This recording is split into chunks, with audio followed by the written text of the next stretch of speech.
The Sphere's 2.3B failure, a strategic analysis of the Abu Dhabi pivot. $2.3 billion. That is the final cost to build a vision so bold it was meant to redefine entertainment.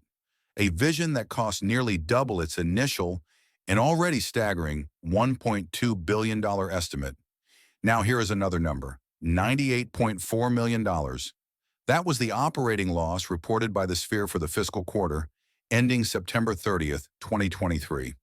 To put that catastrophic number in context, the Sphere officially opened its doors on September 29th. It reported a loss of nearly $100 million after just 2 days of official operation. The loss was so immediate, so profound, that in the very same announcement, the company's chief financial officer resigned. He was gone before the seats were even warm. This isn't a startup problem. This is a 5-alarm financial fire. Most media reports have focused on this failure, this cash burn, this spectacular collapse. They blame the staggering cost, the declining tourism in Las Vegas, or a business model that was simply too ambitious. They are all correct, but they are missing the real story. The Sphere in Las Vegas is a $2.3 billion failure. Or is it just the world's most expensive prototype? This is not a story about a building that failed. This is a story about a high-stakes, high-risk business pivot. It's about the potential hidden inside that $100 million loss, that the failure of the arena was actually the necessary research and development costs to create a brand new technology company. In this analysis, we are not going to relitigate the failure. We are going to analyze Plan B. We will deconstruct the new licensing model that Sphere Entertainment is betting its future on. We will analyze the new signed deal to build a Sphere in Abu Dhabi. And we will ask the critical question, is this a genius strategic pivot? Or is this company just exporting a flawed concept to the highest bidder? The flawed equation.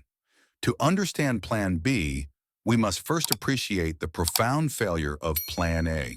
The original Sphere in Las Vegas was caught in what the original analysis called a brilliant creation caught in a flawed equation. That equation had 2 core variables that guaranteed its failure: unsustainable operating costs and a fundamental content crisis. Let's look at the first problem, the operating nightmare. The transcript describes the building as functioning like a living organism. This is a perfect metaphor, because like a living organism, it requires a massive, constant, and expensive supply of energy just to stay alive. This isn't a passive building. It's an active, cash-burning machine.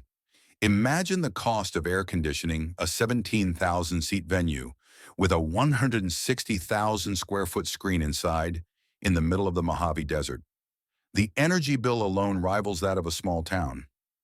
Now add the cost of powering the 580,000 square foot exterior, the exosphere.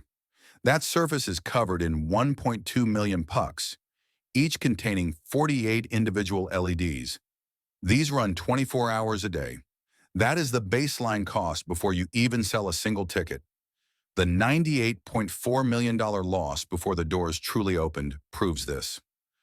The baseline cost of simply existing is so high that it creates an astronomical, almost impossible pressure to generate revenue.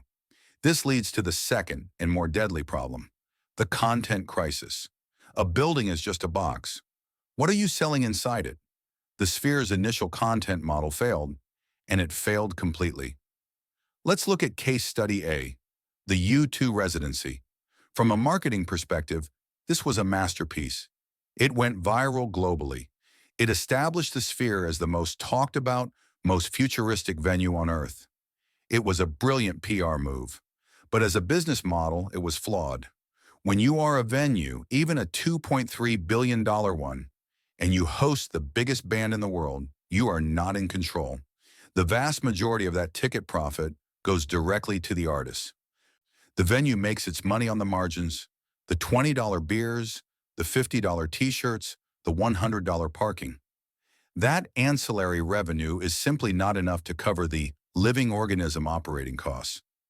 U2 proved the technology worked, but they also proved the high-end concert model was not profitable for the Sphere itself. So what about its own in-house content?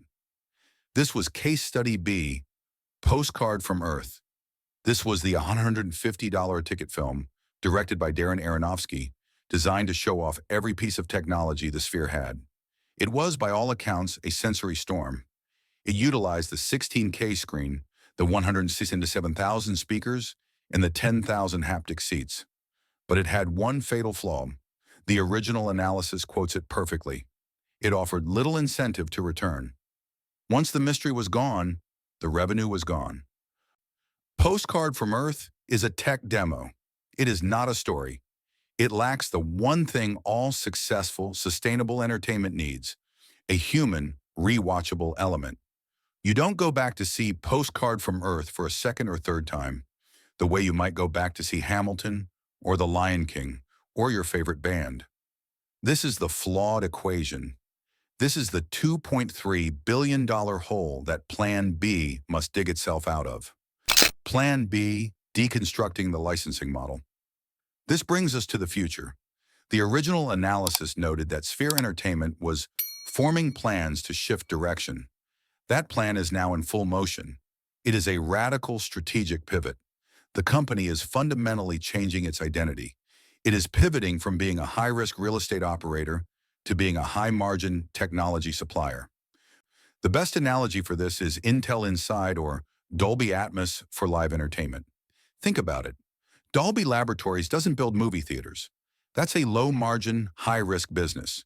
Instead, Dolby licenses its proprietary sound technology to thousands of theaters around the world.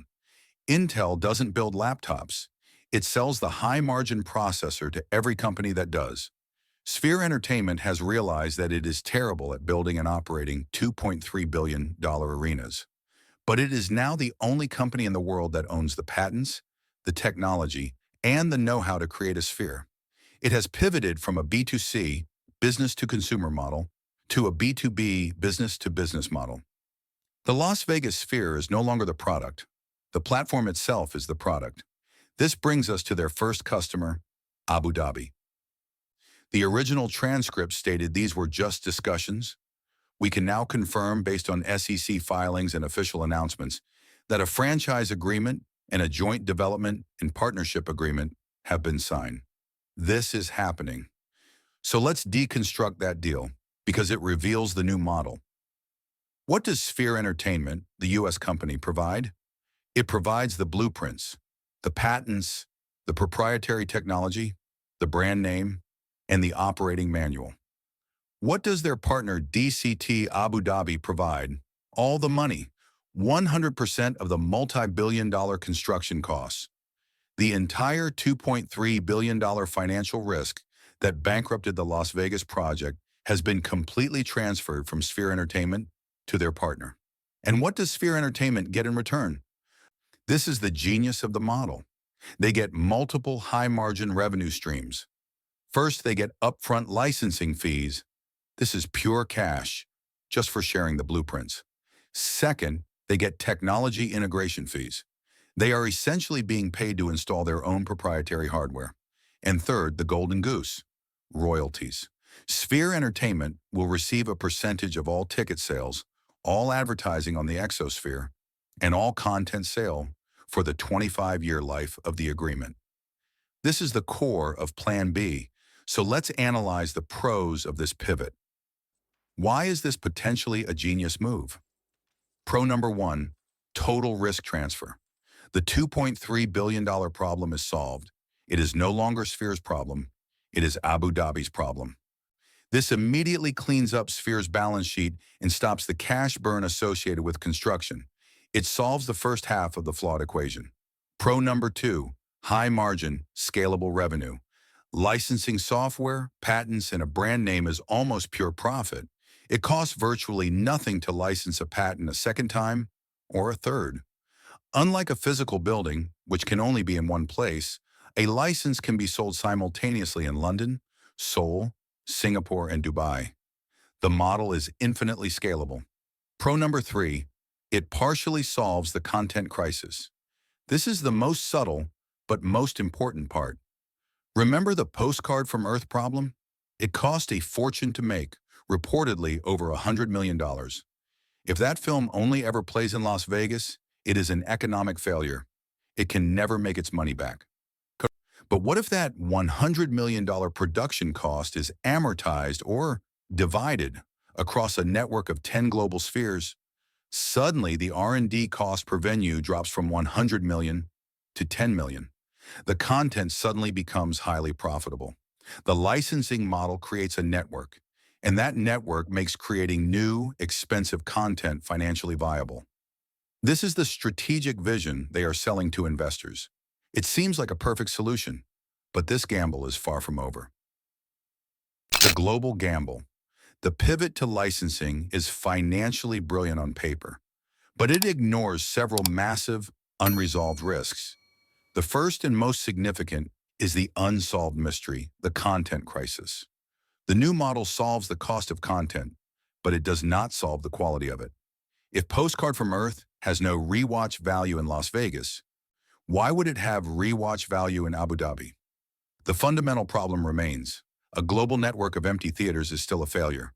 Sphere is betting that the experience itself, the building, is the main attraction. But the original analysis proved that once the mystery was gone, the revenue stopped.